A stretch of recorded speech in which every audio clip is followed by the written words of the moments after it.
ஒரு சில அரசியல் இயக்கங்களால் BLA 2 கூட போட முடியாமல் நின்று கொண்டிருக்கின்றார்கள்.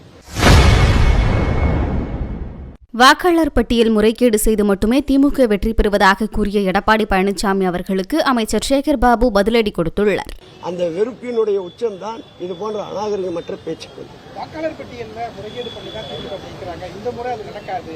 வரக்கூடிய ஆட்சி அதிமுக ஆட்சின்னு நேற்று பேசியிருக்காரு எடப்பாடி பழனிசாமி. இன்றைக்கு ஊடகத்துறை நண்பர்களே மனசாட்சியோடு பேச வேண்டும். ஒரு காலத்தில் பூத்து கேப்சரிங் எல்லாம் நடந்திருக்கின்றன.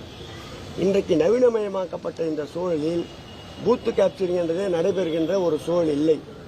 அதோடு மட்டுமில்லாமல் வாக்குப்பதிவிற்கு பிறகு கூட ஏதாவது குறிப்பிட்ட வாக்குச்சாவடிகளை பற்றி புகார் அளித்தால் வாக்குப்பதிவான சதவீதத்தை கணக்கில் கொண்டு மறுதேர்தல் நடத்தப்படுகின்றது. ஆகவே கள்ளத்தனமாக ஜெயிக்கின்ற ஒரு சூழ்நிலை இங்கே இல்லை. SIR என்ற ஒன்றை கொண்டு வந்து திராவிட முன்னேற்ற கழகத்திற்கு ஆதரவாக இருக்கின்ற சிறுபான்மையின வாக்குகளை சூறையாடிவிடக் கூடாது என்பதற்காகத்தான் திராவிட முன்னேற்ற கழகம் விழிப்போடு களத்திலே நின்று கொண்டிருக்கின்றது. எந்த அரசியல் இயக்கமும் களத்திலே இல்லை. ஒரு சில அரசியல் இயக்கங்களால் BLA 2 கூட போட முடியாமல் நின்று கொண்டிருக்கின்றார்கள். ஆனால் திராவிட முன்னேற்ற கழகம் BLA 2 போட்டுவிட்டு BLC என்று ஒவ்வொரு பூத்திற்கும் 10 பேர்களை நியமித்து களத்திலே நின்று கொண்டிருக்கின்றோம்.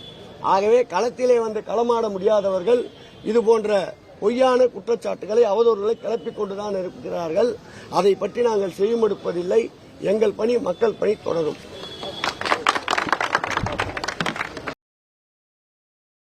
செய்திகளை உள்ளது உள்ளபடி தெரிந்து கொள்ள ரெஃப்ளெக்ட் நியூஸை சப்ஸ்கிரைப் பண்ணுங்க.